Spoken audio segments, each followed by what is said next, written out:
Ya, selanjutnya kita akan mendengarkan firman Tuhan yang akan disampaikan oleh hambanya, Pastor Daniel Yosafat. Waktu dan tempat kami persilakan.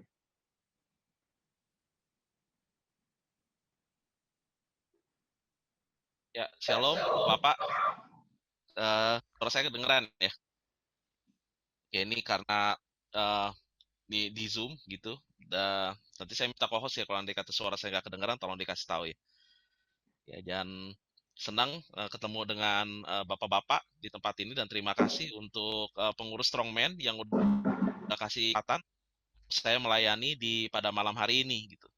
Dan walaupun di tengah-tengah pandemi gitu, dan kita ketemuannya lewat Zoom, tapi saya berharap ini nggak mengurangi semangat kita untuk belajar sama-sama, untuk berdoa sama-sama, untuk menguatkan satu sama lain gitu. Sebelum mendengarkan firman Tuhan, mari kita bersatu di dalam doa. Bapak Surgawi, terima kasih atas berkat dan rahmat-Mu di dalam kehidupan kami. Kami bersyukur Tuhan karena kami tahu bahwa Engkau adalah yang sangat baik di dalam kehidupan kami. Kami bersyukur karena kami tahu Tuhan bahwa Engkau adalah yang care. Kami tahu bahwa Engkau adalah yang peduli. Kami tahu Tuhan bahwa Engkau adalah Allah yang sangat mengasihi dan mencintai kami. Kami bersyukur karena kami punya Tuhan yang hebat seperti Engkau. Dan pada saat ini Bapak Surga, kami ingin merenungkan bersama-sama firman Tuhan. Kami berdoa melalui firman-Mu itu dapat betul-betul menguatkan kami di dalam kehidupan kami. Juga kami dapat lebih berjalan juga di dalam firman Tuhan, dalam terang firman Tuhan. Kami punya juga semakin pengenalan kami di dalam bertumbuh juga bersama-sama dengan Engkau. Terima kasih Bapak Surga. Kami bersyukur sekali lagi atas apa yang Kau kerjakan dalam kehidupan kami. Dengan semua firman-Mu dalam nama Tuhan Yesus kami sudah berdoa. Amin. Oke. Tema yang dikasih ke saya bisa share screen-nya.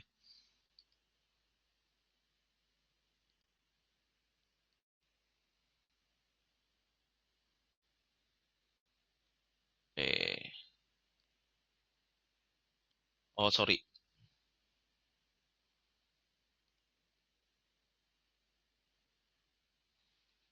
Share screen-nya dari saya aja ya. Gak apa ya. Ya, Pastor. Silakan, Pastor. Oke. Nah, oke. Tema yang diberikan ke saya itu adalah pria yang teguh menyatakan jadilah kehendakmu di bumi seperti di sorga. Oh, nih temanya keren nih. Waktu pertama kali saya diminta untuk bicara gitu ya, sama Kohong ya. Itu sempat mikir, nih temanya luar biasa nih, relevan dengan kondisi yang sekarang, tapi sebenarnya cukup kompleks gitu. Makanya nyiapinnya juga nih seru juga gitu. Pas lagi nyiapin ini saya ganti-ganti khotbah beberapa kali karena bingung nih kita mau mulai dari mana ya, saking banyaknya bahan yang mau disampaikan. Tetapi ini benar-benar topik yang menarik, dan memang pada waktu disampaikan saya kepikirannya cuma satu ayat sebenarnya. Pada waktu itu disampaikan, keingetannya sama ayat ini nih. Ingatannya sama ayat yang diungkapkan sama istrinya Ayub. Ini kan Ayub kan, istrinya Ayub kan ngomong begini, di Ayub 2 ayat yang ke-9. Maka berkatalah istrinya Ayub kepadanya, ayahnya ini Ayub berarti. Masih bertekunkah engkau dalam kesalehanmu? Kutukilah Allahmu dan matilah. Ini kedengarannya keras, tapi sebetulnya ungkapan istrinya Ayub itu masih terdengar sampai pada saat ini, mungkin dengan kalimat yang beda, tetapi intinya masih sama. Ini sebenarnya relevan yang diomongin sama istrinya Ayub, karena bisa jadi ya ini omongan orang-orang di sekitar kita juga. Malah jangan-jangan ini omongan bapak-bapak dan saya juga gitu pada saat sekarang ini. Dan kita tahu sama-sama bahwa omongan ini dikeluarkan oleh istrinya Ayub ketika melihat Ayub kehilangan semua harta bendanya, dan kehilangan semua anak-anaknya, dan sekarang dalam kondisi sakit. Nih bayangin ya kondisinya ya. Kehilangan harta, kehilangan anak, dan sekarang kehilangan kesehatan pula. Dan pada waktu itu dibilang sama istrinya, masih bertekun nyembah Tuhan. Itu pertanyaannya itu. Relevan kan? Nah, ini juga pertanyaan buat kita kan jadinya ya. Masih bertekun nggak kita? Kalau andai kata 3 hal ini yang dialami Ayub sebenarnya nanti ada 4, nambah 1 lagi. 3 hal ini menimpa kita. 1, kehilangan orang yang kita kasihi. Masih bertekun nggak? 2, kehilangan harta benda. Masih bertekun nggak? Ketiga, kehilangan kesehatan. Masih bertekun nggak? Ayub nambah 1 lagi, berempat. Menghadapi ketiga hal itu sendirian. Karena istrinya ninggalin dia. Dan itu jujur aja ya, itu sebenarnya penderitaan yang luar biasa juga loh. Menanggung ketiga hal ini sendirian. Di satu sisi ya, di satu sisi saya cukup salut sama istrinya Ayub. Banyak orang menghujat istrinya Ayub, banyak orang bilang istrinya Ayub nggak setia dan segala macam. Tetapi saya jujur aja ya, saya cukup salut tuh, karena istri Ayub sebenarnya cukup kuat. Karena untuk membuat istri Ayub mengatakan ini, bertekunlah engkau, masih bertekunkah engkau dalam kesalehanmu? Itu butuh 3 hal. Yang pertama, dia kehilangan anak-anaknya. Semua ya, bukan cuma 1 atau 2 loh. Semua anaknya pada saat bersamaan. Tragedi banget tuh. Dan kedua, kehilangan harta bendanya. Yang ketiga, dia ngeliat pasangan hidupnya sakit-sakitan. Dan dia mesti ngerawat. Butuh 3 hal itu tuh. Untuk membuat dia kehilangan iman. Betul-betul tergoncang imannya. Nah, coba bandingin ya. Bayangin ya. Jujur aja ya. Seringkali kita nggak tahan sampai 3 tuh ya. Jangankan 3, 1 aja bisa goyang imannya. Jangan-jangan gara-gara 1 aja kehilangan iman malah. Andai kata kehilangan orang yang kita kasihi aja, kalau andai kata kita kehilangan anak kita gitu misalnya, apa kita kehilangan iman? Bisa jadi loh, banyak orang kehilangan iman gara-gara kehilangan orang yang dikasihi. Dan ini kemarin saya share di salah satu live, dan mereka share tentang bagaimana masalah kehilangan orang yang dikasihi. Dan jujur loh, kehilangan orang yang dikasihi aja bikin iman guncang loh itu. Yang kedua, bisa jadi juga cuma gara-gara 1 kehilangan harta benda aja kita bisa kehilangan iman loh. Kebayang nggak kalau andai kata kombinasinya gitu terjadi pada saat bersamaan?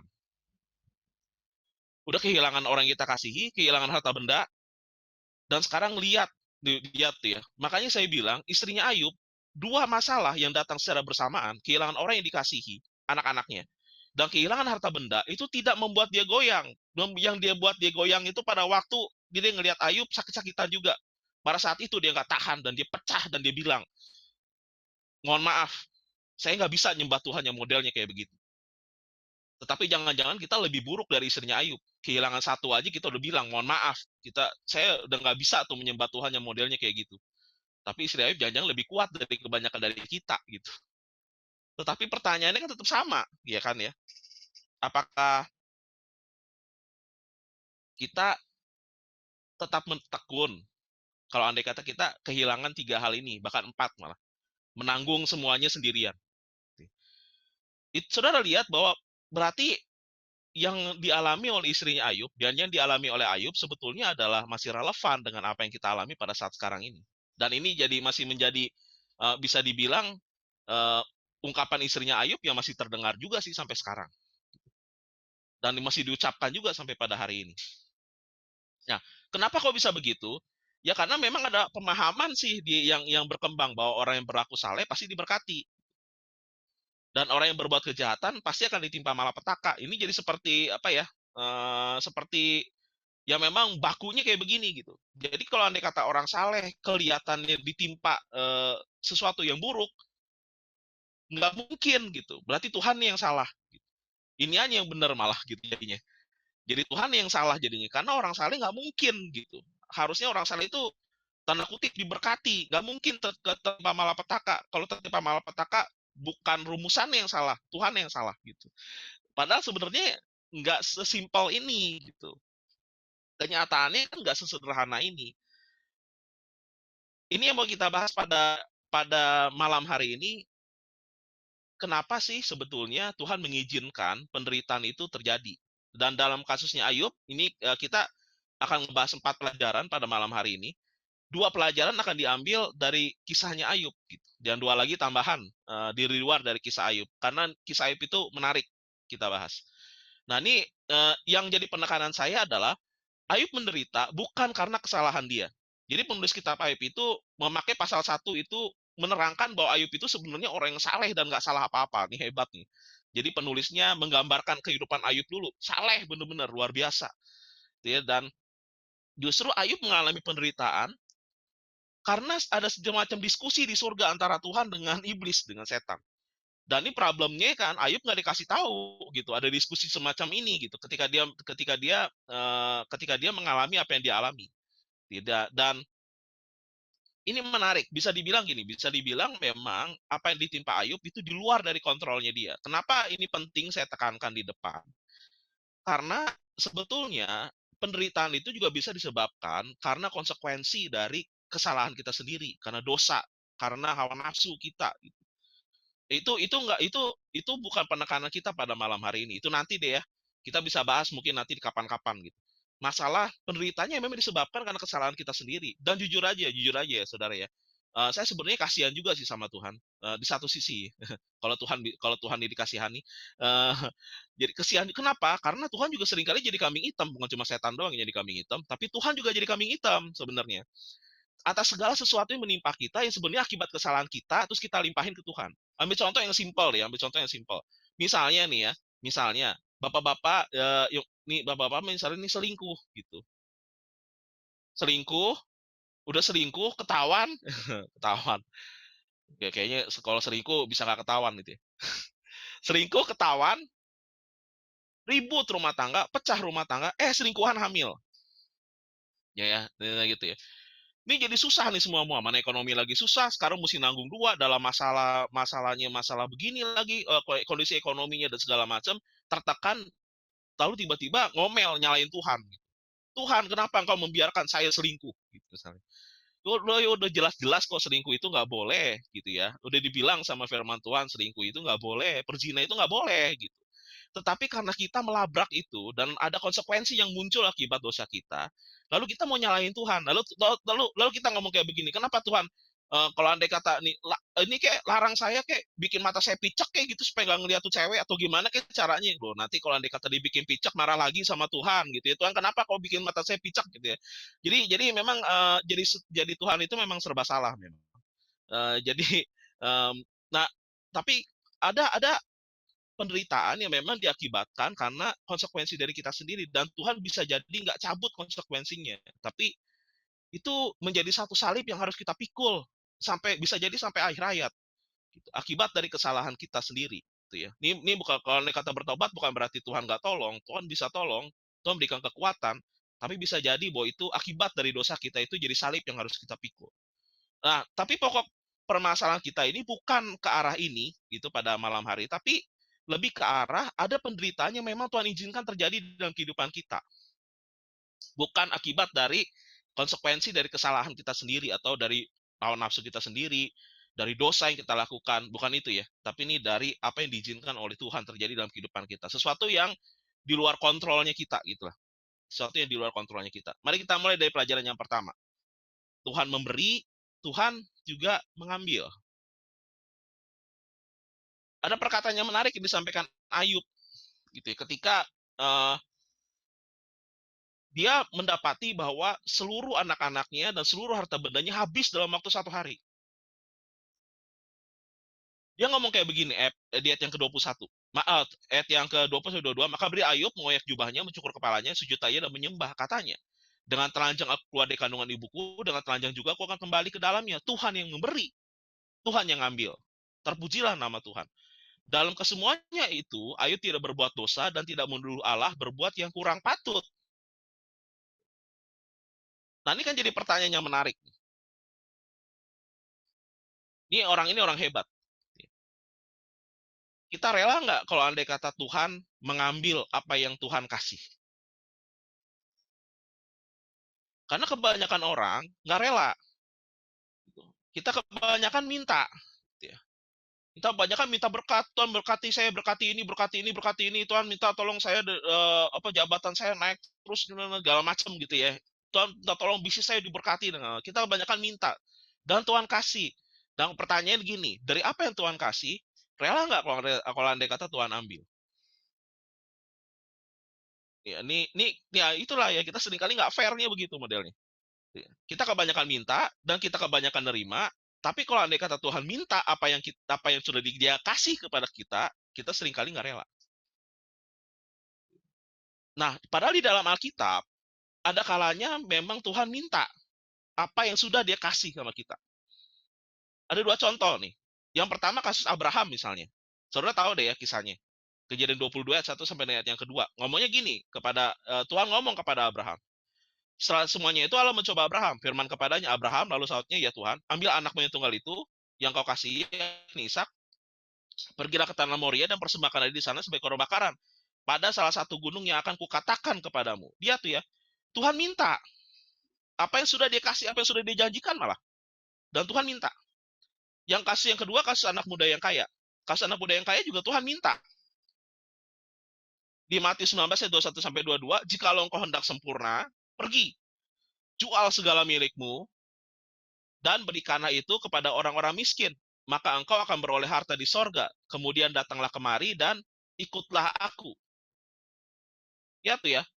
Kok Tuhan mintanya beda-beda? Yang satu minta anak, Tuhan minta anaknya. Satu, Tuhan minta seluruh hartanya. Karena Tuhan tahu sebetulnya mana yang paling penting dalam kehidupan mereka. Dan Tuhan minta itu. Nah sekarang pertanyaannya juga ke kita kan sama, ya kan ya? Bagaimana kalau andai kata Tuhan minta modelnya yang yang saudara anggap paling penting dalam kehidupan saudara, dan pada saat ini Tuhan minta, rela nggak ngasihnya? Ini kalau buat saya, ini yang saya sebut sebagai ujian Bukit Moria. Dan bisa jadi kita semua akan ngalamin yang modelnya kayak begini, ujian Bukit Moria gitu. Rela nggak kalau andai kata Tuhan minta apa yang kita anggap paling berharga dalam kehidupan kita? Nah, tanggapan Abraham dengan tanggapan si anak muda beda. Tanggapan Abraham ngomong kayak begini, keesokan harinya pagi-pagi bangunlah Abraham, ia memasang pelana keledainya dan memanggil dua orang bujangnya beserta Ishak anaknya, ia membelah juga kayu korban bakaran, berangkatlah ia dan pergi ke tempat yang Allah tujukan kepadanya, yang dikatakan Allah kepadanya. Abraham langsung berangkat. Oke. Tetapi orang muda yang kaya itu ngomongnya, ketika orang muda mendengar perkataan itu, pergilah ia dengan sedih sebab banyak sekali hartanya. Ini ada dua contoh. Yang satu, oke, Tuhan, saya kasih. Yang satu, nggak mau, saya nggak mau kasih. Respon Tuhan bagaimana? Gitu ya, dengan orang yang kasih dan yang tidak kasih. Respon Tuhan kepada Abraham, Tuhan ngomong kayak begini, saudara lihat, Tuhan ngomong, Tuhan bilang, aku bersumpah demi diriku sendiri, demikian firman Tuhan. Engkau telah berbuat demikian, engkau tidak segan-segan menyerahkan anakmu yang tunggal kepadaku, maka aku akan memberkati engkau berlimpah-limpah. Ketika Tuhan minta, dia biasanya punya tujuan tertentu. Dan dia berkati Abraham. Sepertinya kehilangan, tapi nggak kehilangan. Dan Ibrani pasal yang ke-11, sorry saya agak cepat sedikit ya, soalnya ayatnya lumayan banyak nih. Ayat yang ke-11, Ibrani 11, sebenarnya ngomongin apa yang dipikirkan oleh Abraham. Abraham berpikirnya gini, lihat yang di merahin situ. Bahwa Allah berkuasa membangkitkan orang-orang sekalipun dari antara orang mati, dan dari sana ia seakan-akan telah menerimanya kembali. Yang ada di pikiran Abraham gini, kalau andai kata Tuhan bisa kasih, kalau Tuhan minta ya udah. Kenapa? Karena dia bisa kasih lagi, kan bukankah dulu dia pernah kasih? Itu yang dipikirin sama Abraham. Makanya ketika diminta sama Tuhan, dia nggak ngerasa bahwa, saya mesti cengkrem ini karena saya takut nih kalau andai kata saya kehilangan ini. Tapi dia berpikirnya nggak seperti itu. Dia berpikirnya gini, kalau dulu Tuhan pernah kasih saya, maka dia bisa kasih lagi. Nggak apa? Ya udah, kalau Tuhan mau, ya udah Tuhan. Tuhan berkuasa kok kasih ini lagi nanti. Itu yang dipikirin sama Abraham. Dan unik kan, saudara? Ya. Seringkali kita mesti kehilangan sesuatu untuk mendapatkan sesuatu. Nah, ini dia nih. Kita mesti kehilangan sesuatu untuk mendapatkan sesuatu. Dan itu juga kan yang diomongin sama Tuhan Yesus, ya kan ya? Ketika Tuhan Yesus ngomong di Matius 10 ayat 37, ayat yang ke-39, dia ngomong kayak begini. Barang siapa mempertahankan nyawanya, ia akan kehilangan nyawanya. Dan barang siapa kehilangan nyawanya karena aku, ia akan memperolehnya. Ya tuh. Justru karena kehilangan sesuatu, kita akan mendapatkan sesuatu. Nah, ini problemnya seringkali kita nggak rela sih untuk kehilangan sesuatu itu. Dan kita menganggap bahwa apa yang kita punya itu, wah pokoknya Tuhan nggak boleh kutak-atik deh, nggak bisa deh gitu ya mau ini gitu. Padahal Tuhan, saya mau replace gitu misalnya. Saya mau ganti dengan sesuatu yang lebih baik yang mungkin sesuai dengan kondisi kamu gitu misalnya. Tapi kita pertahankan mati-matian gitu. Bahkan kalau andai kata Tuhan tanda kutip ambil paksa gitu misalnya, kita ngambek habis-habisan dan kita marah-marahin Tuhan gitu ya. Sampai nggak mau ke gereja. Ini yang kadang-kadang agak lucu juga gitu ya. Ini menarik, menarik. Ketika Tuhan meminta sesuatu bisa jadi memang dia punya tujuan tertentu. Nah, oleh karena itu gini, tapi bagaimana dong kalau andai kata dia nggak ngasih balik? Ya, kita punya mindsetnya mindset tukang parkir harusnya. Tukang parkir itu motornya banyak, tetapi kalau andai kata ada yang ngambil motornya, dia nggak keberatan. Kenapa? Karena dia tahu itu bukan punya dia. Gitu ya. Dia cuma dititipin doang. Nah gitu juga sebenarnya dengan kita nih. Sebenarnya segala sesuatu yang kita punya itu cuma titipan Tuhan. Bukan punya kita. Kita manajer aja sebenarnya. Semuanya yang kita punya. Oleh karena itu, kalau andai kata Tuhan ambil, ya udah, Tuhan ambil. Tapi satu hal yang saya percaya, saudara ya, satu hal yang saya percaya, entahkah dia kembalikan itu atau tidak, atau dia memberikan yang lain, itu terserah dia sih. Kalau andai kata dia percayakan kembali hal yang dia ambil dari kita, oke, it's okay. Tapi kalau andai kata diganti dengan yang lain, itu berarti lebih baik daripada apa yang dia ambil. Itu yang saya percaya. Karena Tuhan itu kasih. Dan dia berjanji dia akan memberikan yang terbaik untuk kita. Cuma masalahnya kerelaan hati kita aja. Kerelaan hati kita. Rela nggak kalau andai kata dia ambil. Itu aja. Dan satu hal yang menarik, mengenai masalah yang ambil ada respon Tuhan untuk si anak muda yang kaya. Tuhan ngaku loh. Tuhan ngaku nih ya. Tuhan mengakui bahwa kekayaan itu adalah yang paling susah untuk dilepaskan.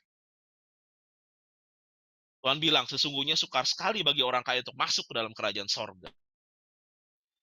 Ini Tuhan ngakui nih, melepaskan kekayaan itu sulit. Tapi bukan berarti nggak mungkin gitu ya. Ini yang menarik nih kan ya. Ini remark itu sendiri nih. Tuhan mengakui bahwa melepaskan kekayaan itu sulit. Tapi kalau andai kata Tuhan minta, berani nggak kita? Berani sih, Nel, cuma sampai batas tertentu aja. Kalau andai kata Tuhan minta uang saya kasih cuma sampai limit-limit tertentu. Iya nih. Tantangan ke kita tuh ya, tantangan ke kita kalau andai kata Tuhan minta. Pelajaran gini, penyebab Tuhan mengambil. Ya, dia bisa menguji keimanan. Ini kasus Ayub gitu ya, di mana dia menguji keimanan. Ada saingannya Tuhan, kasus Abraham nama anak muda yang kaya. Jadi Tuhan pengen tahu kalau andai kata dua ini harus pilih salah satu antara dua, mana yang paling kita kasih, dan Tuhan kita pilih yang mana gitu ya. Jadi ini Tuhan seakan-akan menunjukkan nih ke dalam kehidupan kita bahwa aku punya saingan loh. Saingannya itu tuh yang saya minta dari kamu gitu. Dan bisa jadi sebab natural juga ini untuk orang yang kita kasihi misalnya yang meninggal karena usia tua atau karena sakit atau apa. Dan mungkin ada sebab lain-lain juga yang saya nggak tahu gitu penyebabnya kenapa. Dan tolong jangan tanya saya juga nih ya.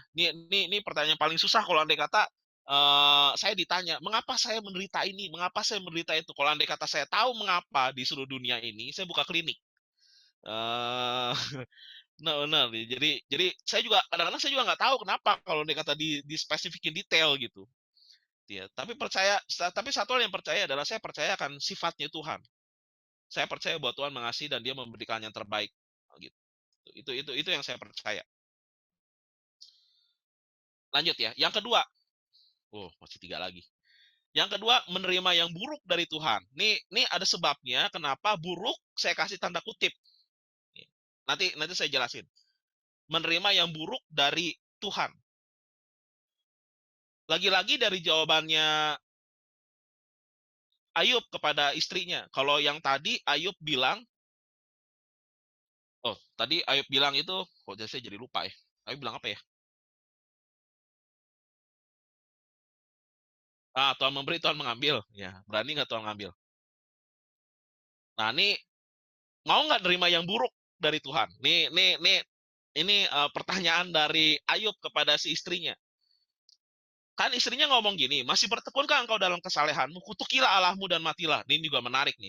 Karena kata-katanya adalah kutukilah Allahmu, bukan kutukilah Allah kita, gitu ya. Jadi ketika dia ngomong seperti ini, dia udah kehilangan imannya. Dan dia ngomong ke Ayub bahwa Tuhan itu bukan Tuhan aku lagi. Jadi dia nih udah nggak percaya lagi nih sama Tuhan. Intinya dia udah kehilangan imannya ketika dia ngomong ini. Nah, tapi jawab Ayub kepada kepada istrinya, engkau berbicara seperti perempuan gila. Apa kita mau menerima yang baik dari Allah tapi nggak mau menerima yang buruk? Dalam kesemuanya itu Ayub tidak berbuat dosa dengan bibirnya. Kalau yang pertama rela nggak Tuhan ngambil? Yang kedua rela nggak kalau andai kata Tuhan kasih tanda kutip yang buruk? Nah problemnya adalah begini, seringkali peristiwa yang kita alami kita lihat itu buruk, tapi sebenarnya belum tentu buruk. Dari mana saya taunya? Dari ini nih, dari kisah istri dan anak saya. Itu masalahnya. Kenapa begitu? Ini bapak-bapak yang punya anak nih lah ya, tahu lah ya, pasti lah ya kan. Kalau anak-anak tuh kadang-kadang suka susah ngerjain PR, seneng main. Jadi kalau anak saya baik sih, gitu ya. Dia kalau disuruh ngerjain PR oke. Cuma ya kadang-kadang suka gitu aja, suka lebih seneng main. Dan nah, ini kalau andai kata mamanya ngomel gitu ya, ngerjain PR, gitu ya, belajar gitu misalnya gitu ya. Nah, itu perlu ada pergumulan sedikit gitu. Kenapa kok nih bagi Ray mungkin lebih enak main sebenarnya daripada belajar. Lebih enak main game daripada ngerjain PR, ya. Bagi dia ngerjain PR itu hal yang buruk. Dan dia mungkin harus dipaksa untuk menerima itu. Tetapi kita tahu bahwa ngerjain PR itu baik, kan gitu ya. Lihat ya perspektifnya ya. Seringkali yang jadi masalah adalah Tuhan itu di posisi istri saya, kita itu di posisinya si Ray gitu. Seringkali ketika Tuhan kasih sesuatu yang ini baik loh sebenarnya buat kamu, enggak, saya nggak terima, buat saya itu nggak enak. Jadi buat kita itu nggak enak itu identik dengan buruk. Padahal nggak selalu seperti itu kenyataannya. Ya kita seringkali menggunakan penggaris yang keliru, itu problemnya. Kita mengidentikan sesuatu yang kesulitan di dalam kehidupan kita sebagai sesuatu yang buruk. Padahal nggak selalu seperti itu. Kesulitan itu bisa mendatangkan satu kebaikan, satu pelajaran yang berarti yang bisa kita pelajari di dalam hidup. Nah, dan problemnya juga adalah kita seringkali juga salah ukur berkat, itu problemnya. Apa yang kita identikan sebagai berkat, itu juga seringkali jadi keliru, karena kita banyak kali nyebut berkat itu identik dengan yang namanya uang, padahal nggak selalu seperti itu kan. Padahal uang itu tentu berkat loh. Nih saya fokusin ke uang nih ya. Saya fokusin ke uang karena banyak perspektif yang salah juga tentang uang masalahnya. Banyak orang berpikir kekayaan itu sama dengan kebahagiaan. Banyak orang bilang kekayaan itu identik dengan kebahagiaan. Padahal nggak begitu juga. Karena ini Pengkhotbah 6 ayat 2 nih ngomong kayak begini. Orang yang dikaruniai kekayaan, harta benda dan kemuliaan, sehingga ia tidak kekurangan suatu pun yang diingininya. Lihat ya, betapa kayanya nih orang. Sehingga apapun yang dia pengen, dia bisa dapetin. Kaya banget berarti. Tetapi ada sesuatu yang hilang dalam hidup orang itu. Tetapi orang itu tidak dikaruniai kuasa oleh Allah untuk menikmatinya. Nah ayo lu. Punya duit, dia bisa dapetin apa yang dia mau, tetapi yang dia mau nggak bisa dinikmati sama dia. Itu lucu tuh ya. Ada nggak orang model kayak begini? Ada, banyak di luar sana. Yang nggak bisa menikmati kekayaannya, nggak mengucap syukur atas apa yang dia punya. Hidupnya selalu kayak gimana ya? Kayak ada yang kurang, kayak nggak. Padahal dia punya kaya banyak. Gitu. Unik kan? Punya uang tapi nggak bisa dinikmatin. Ini tanda bahwa uang itu nggak sesimpel, kekayaan itu nggak sesimpel seperti apa yang kita bayangin. Gitu. Kekayaan identik dengan kebahagiaan. Enggak juga. Contoh lagi ini ya. Tuhan bilang di Mazmur 73, 18-19. Sesungguhnya tempat-tempat licin kau taruh mereka, kau jatuhkan mereka hancur berkepi, sehingga hancur, betapa binasa mereka dengan segala mata, lenyap habis oleh karena kedahsyatan. Ini sorry nih. Saya jadi nggak lihat nih ayat di atasnya nih ya. Di sini jadi nggak kelihatan. Ini sebenarnya lagi ngomongin tentang orang kaya. Jadi Tuhan bisa pakai kekayaan justru untuk menghancurkan. Kekayaan itu bisa menghancurkan, bisa menjatuhkan orang. Dan ini identik dengan pengkhotbah 5 ayat yang ke-12. Ada kemalangan yang menyedihkan kulihat di bawah matahari. Kekayaan disimpan oleh pemiliknya menjadi kecelakaannya sendiri. Kekayaan bisa mencelakakan. Ini juga kita sering dengar gitu maksudnya. Ini baru-baru ini malah ada salah satu orang terkaya di Indonesia yang meninggal, lalu anaknya saling gugat-menggugat di pengadilan. Kekayaan itu bisa bikin hubungan kakak sama adik itu putus cuma gara-gara duit. Kekayaan bisa bikin anak gugat orang tua. Dan jangan salah lo ya, kisah anak bungsu minta warisan kepada orang tua bukan terjadi zaman Tuhan Yesus, ada juga terjadi di zaman sekarang gitu. Kekayaan itu bisa menjadi kecelakaan bagi diri sendiri. Ya, jadi nggak sesimpel itu sebenarnya gitu. Kalau ngomongin soal masalah berkat, sesuatu yang buruk dari Tuhan. Penderitaan itu belum tentu buruk. Sesuatu yang membuat kita kesulit itu belum tentu sebenarnya suatu hal yang mendatangkan keburukan dalam kehidupan kita. Jadi apa yang harus kita lakukan? Coba deh ngucap syukur senantiasa atas segala sesuatu dan nama Tuhan kita Yesus Kristus kepada Allah dan Bapa kita. Ini ayatnya unik karena dibilangnya adalah ucapan syukur senantiasa. Iya, ada kata senantiasa. Berarti baik dalam keadaan baik atau dalam keadaan buruk. Berarti kan gini ya, nggak mungkin dalam satu waktu semuanya itu buruk. Ada sesuatu pasti yang bisa untuk diucapkan syukur.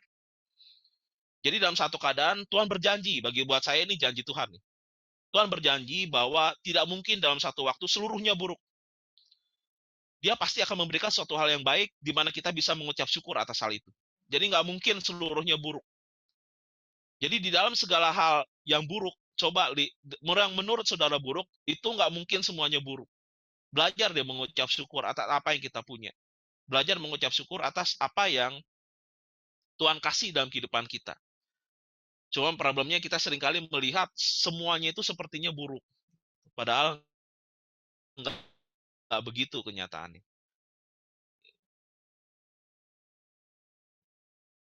Itu pertanyaan pertama, kalau Tuhan ambil, oke nggak? Pertanyaan kedua, kalau Tuhan kasih sesuatu yang tanda kutip buat kita buruk, oke nggak?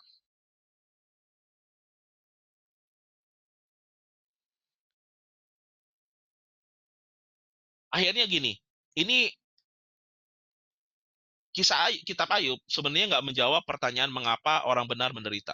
Tuhan nggak menjawab pertanyaan why dengan jawaban karena ini loh. Sebenarnya bukan itu. Tapi Tuhan menjawabnya dengan jawaban, kamu percaya nggak sama saya? Bukan jawaban mengapa, tetapi yang ditanya sama Tuhan adalah, kamu percaya nggak sama saya? Seringkali memang kita nggak menemukan mengapa kita menderita. Tetapi yang kita harus kuatkan adalah, yang kita harus tanya juga dalam kehidupan kita adalah, percaya nggak sama Tuhan? Percaya nggak sama sifatnya Tuhan? Percaya nggak sama Tuhan bahwa Tuhan akan memberikan yang terbaik dalam kehidupan kita? Apapun itu. Itu ketika kita mengalami satu penderitaan. Nah, ada penderitaan jenis lain yang memang Tuhan izinkan terjadi dalam kehidupan kita ya karena Dia mau mendidik kita. Ya, karena Dia mau mendidik kita. Ibrani 12 ayat yang ke-6 ngomongnya gini. Karena Tuhan menghajar orang yang dikasihinya. Dan Ia menyesah orang yang diakuinya sebagai anak. Jadi kalau andai kata Tuhan menghajar saudara, itu berarti saudara dicintai. Kalau andai kata Dia menyesah, saudara diakuinya sebagai anak.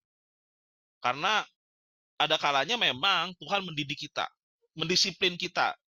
Karena Dia mau kita bertumbuh, maju. Ada kalanya Tuhan bisa jadi menghukum kita kalau andai kata kita salah. Karena Dia punya tujuan tertentu. Dia nggak mau kita jatuh ke jalan yang salah. Jadi kalau andai kata justru kalau andai kata nggak ada hajaran, mungkin saudara mesti tanya juga kalau andai kata saudara bikin salah. Kenapa kenapa saya nggak dihajar ya Tuhan nih? Kalau saudara dalam satu dosa yang terus-menerus saudara lakukan gitu ya, dan kelihatannya kok semuanya antang-antang aja, jangan seneng dulu nih ya, saudara ya. Jangan-jangan oh ini juga jadi masalah tersendiri. Yang jadi masalah, ya, dia saya gabungin dengan yang di atasnya. Yang jadi masalah adalah seringkali kita menganggap berkat uang itu adalah tanda bahwa Tuhan berkenan sama kehidupan kita. Jadi kalau andai kata kita melakukan satu dosa, kesalahan misalnya, gitu ya, melakukan suatu dosa, tapi uang tuh kelihatannya masih gampang kita dapetin, gitu ya. Itu seakan-akan Tuhan, oh Tuhan aja masih berkati saya kok. Berarti dia oke-oke aja gitu sama apa yang saya lakukan gitu. Ini jangan salah ya, jangan keliru nih saudara ya. Ini problemnya saya malah jadi takut kalau andai kata begitu. Kenapa? Ada dua kemungkinannya. Yang pertama, memang dia tempatin kekayaan untuk menjatuhkan saudara, bapak-bapak. Kekayaannya dipakai untuk menjatuhkan. Yang kedua, saya takut jujur, justru malah saya takut ini nih, Tuhan mengajar orang yang dikasihinya. Saudara mulai kehilangan perkenanan Tuhan gitu. Ini yang tersendiri gitu. Perenungan tersendiri juga. Karena dia mendidik orang yang dia mengajar, dia mendidik, dia menghukum, mendisiplin kalau perlu. Ya, jadi memang akan ada hal-hal yang model-modelnya seperti ini. Dalam kehidupan orang percaya akan ada hal-hal yang modelnya seperti ini. Ya. Saya lanjut yang terakhir nih ya. Saya lanjut yang terakhir. Udah 3 ya, saya ulang lagi ya. Yang pertama, rela nggak Tuhan ngambil. Yang kedua, rela nggak kalau Tuhan memberikan tanda kutip yang buruk di mata kita ya. Padahal di mata Tuhan, apa yang Tuhan berikan itu sebenarnya baik. Yang ketiga, rela nggak dididik sama Tuhan, walaupun itu kelihatannya nggak enak. Bisa jadi kita akan mengalami hal-hal di mana orang misalnya mengkritik kita, bukan mengkritik sih, memberi masukan yang keras gitu misalnya. Yang membuat kita belajar akan sesuatu misalnya seperti itu. Rela nggak misalnya dididik model seperti itu? Rela nggak berubah? Yang terakhir ini nih, penganiayaan karena iman.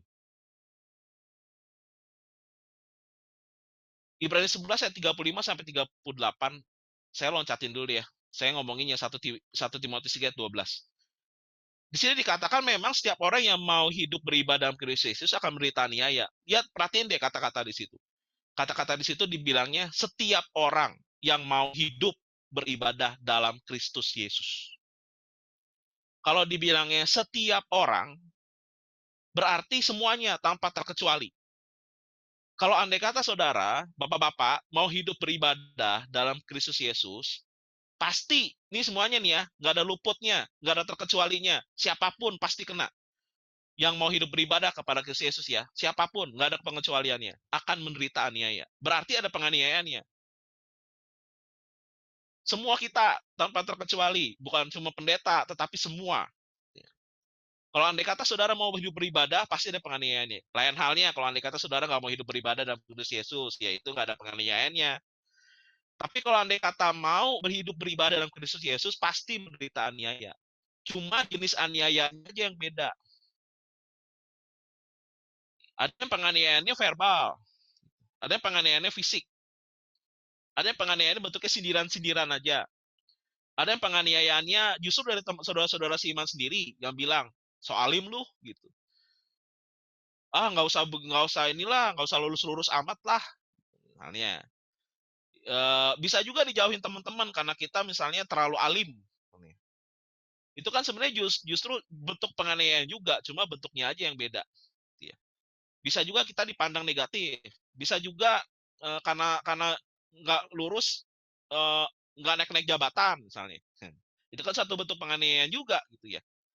Tapi ini memang udah diomongin kok sama firman Tuhan, jadi jangan heran-heran amat gitu. Kalau andai kata yang begini-begini kejadian, ya memang setiap orang yang mau hidup dari ibadah Kristus akan menderita aniaya. Nah, justru dalam kitab Ibrani 11 ini khotbah saya minggu depan, saudara ya. Saya coba bahas singkat aja. Ada yang aneh di sini, yang nggak saya merahin. Orang-orang lain membiarkan dirinya disiksa, tidak mau menerima pembebasan supaya mereka boleh kebangkitan yang lebih baik. Kenapa orang kok tahan menderita demi Kristus? Karena mereka tahu Ada sesuatu yang lebih baik yang Tuhan sediakan buat mereka. Yang lebih dari yang dunia ini sediakan. Jadi mereka rela untuk menderita. Ini nanti khotbah minggu depan yang akan ngebahas tentang masalah ayat ini. Tetapi memang bisa dibilang penganiayaan karena iman ini akan ada. Tapi bertekunlah dalam iman. Karena Tuhan akan menyediakan yang lebih baik untuk kita sebenarnya. Dan yang terakhir, yang mau saya sampaikan sama saudara, sebelum kita breakout room, ya, penderitaan itu bisa jadi Tuhan izinkan terjadi. Tetapi tolong bertolong-tolonganlah dalam menanggung beban. Itulah kenapa kita ada gitu di dalam satu komunitas. Kita mesti saling menguatkan satu sama lain. Kita mesti saling memperhatikan satu sama lain. Jadi bertolongan dalam menanggung beban. Yaitu jadi nggak semuanya kita nggak superhero gitu ya. Nggak ada dari kita superhero. Kita ada kalanya butuh bantuan orang lain. Ketika saudara ngerasa bahwa saudara merasa dalam tekanan yang berat, saya juga dorong saudara untuk cerita gitu. Cerita supaya kita bisa bantu sama-sama, kita berdoa sama-sama. Itulah kenapa ayat ini ada. Karena kita memang mau bertolong-tolongan dalam menanggung beban. Dalam menanggung beban kita. Gitu ya. Nah ini selesai dari saya. Cuma saya ingatkan lagi sama saudara bahwa ada 4 hal ini gitu ya, kenapa kita menderita gitu ya. Kenapa kita yang pertama rela nggak, misalnya andai kata Tuhan mengambil apa yang sudah dikasih. Yang kedua, rela menderita nggak? Rela nggak, misalnya andai kata Tuhan mengasih suatu hal yang tanda kutip buat kita kok nggak enak gitu, buruk.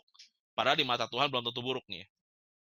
Lalu yang ketiga, rela nggak didisiplin gitu sama Tuhan. Kalau andai kata Tuhan mendisiplin kita, rela nggak? Dan itu pasti nggak enak. Dan yang keempat, kalau andai kata penganiayaan itu datang, dan kita nggak semua nggak lepas dari penganiayaan itu, tetap bertahan nggak di dalam iman kita? Atau kita menyerah gitu karena penganiayaan itu? Itu 4 hal itu yang akan menjadi renungan kita pada malam hari ini, dan mari kita bersatu di dalam doa sebelum kita breakout room. Bapak Surgawi, kami bersyukur atas firman Tuhan pada malam hari ini, dan kami berterima kasih atas apa yang Tuhan kerjakan dalam kehidupan kami. Satu hal yang kami inginkan adalah kami rindu untuk berjalan bersama-sama dengan Tuhan apapun yang kami alami dalam kehidupan kami. Oleh karena itu ya Bapak Surga, kami rindu untuk meningkatkan iman kami kepadamu. Kami rindu Tuhan untuk berjalan bersama-sama dengan Tuhan dalam apa yang kami kerjakan dan lakukan. Dan kami tahu ya Bapak Surgawi bahwa Engkau ada Allah yang sangat mengasihi kami. Kami tahu Tuhan, apapun yang kami alami, Engkau adalah yang memberikan yang terbaik dalam kehidupan kami. Sekali lagi kami bersyukur karena kami punya Tuhan yang hebat. Dan kami bersyukur Tuhan, kami punya komunitas yang juga luar biasa yang mendukung, yang sama-sama saling mendukung, yang sama-sama saling mengasihi, sama-sama saling mendoakan. Terima kasih Bapak Surga. Dalam nama Tuhan Yesus kami sudah berdoa. Amin. Saya serahkan kepada panitia. Terima kasih Pastor Daniel atas renungan yang sudah kita dengar pada malam hari ini. Dan 4 hal pertanyaan tadi itu membuat kita atau mengukur kehidupan kita sejauh mana kita dewasa dengan Tuhan, sejauh mana kita punya hubungan baik dengan Tuhan, sehingga apa yang sepertinya itu tidak baik buat kita, apakah itu benar-benar tidak baik buat kita, atau mungkin ada sesuatu yang Tuhan mau kasih buat kita apabila kita menghadapi 4 hal seperti itu. Malam hari ini kita akan masuk ke dalam break